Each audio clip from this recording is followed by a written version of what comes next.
pros and you say, which arm is your power arm and which arm is your guide arm?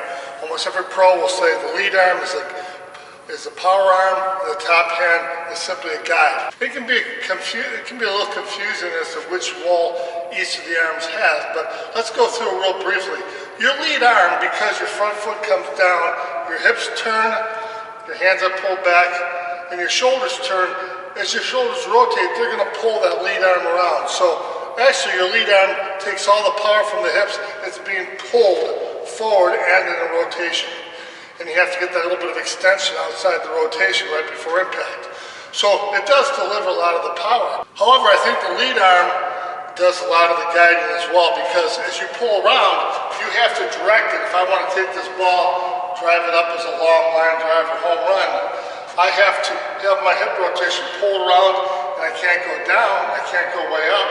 I have to take my hand so that I'm on a plane, so I can strike the ball through the bottom half and come all the way around.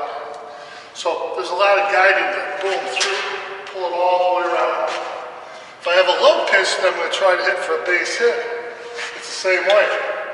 Except for, I'm going to take my hand path always to the ball. So for instance, if I have a low pitch here, I'll wind, I'll get the front foot down, my hips will start to pull, start to rotate my upper body, and now I want to guide down towards the ball, right towards the middle of the ball, so I'll guide down, pull and snap, and then come out through the other side. And I'll get a good ability to hit the ball in the middle and to drive it to whatever field I want. So the lead arm, I think, has a lot of guiding in it. The top arm, you'll notice, on the lead arm too, you'll notice it stays pretty much straight all the way.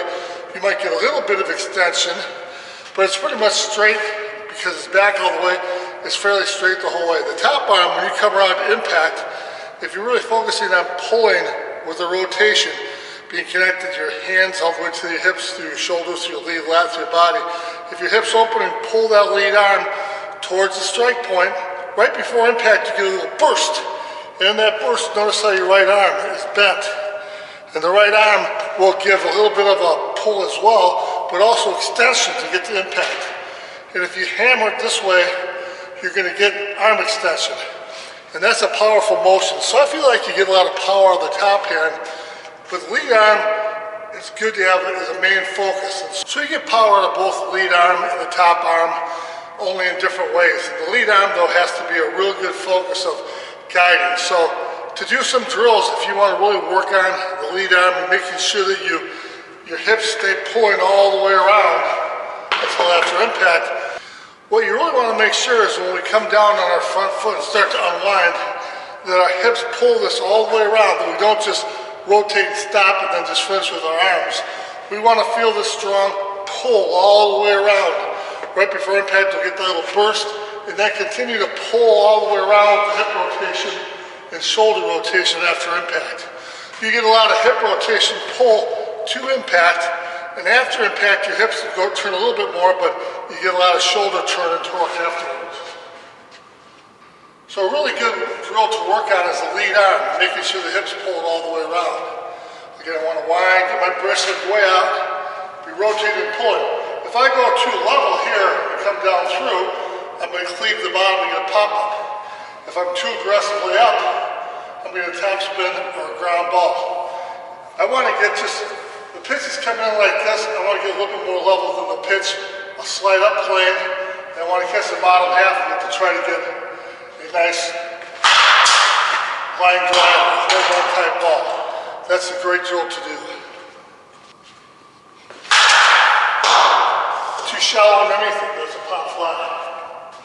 Again, pull all the way around. Again, too shallow. You gotta get more launch angle back. So I'm gonna try to get more launch angle back.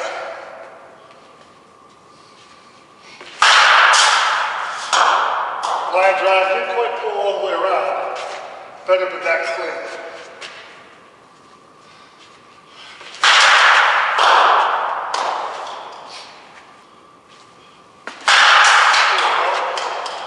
I can really feel my lat pulling with impact.